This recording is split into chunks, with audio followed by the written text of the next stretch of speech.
Kamusta kayo mga kabukid? Ah, meron tayong maliit na problema dito sa ating dinedevelop na farm. Yung ating mga pinya ay napaglaruan. Sana yan, napaglaruan daw po ng baka yung iba nating mga pinya. Konting-konti lang naman, kaya ang next step natin,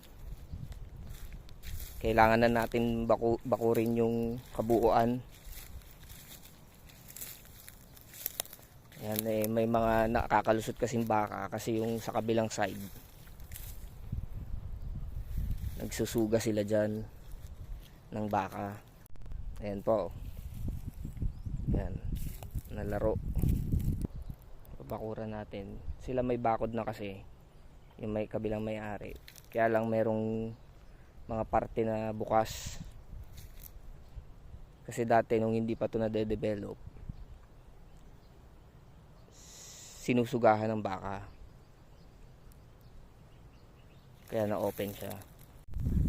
Ayun lang, salamat sa pakikinig, hanggang sa muli.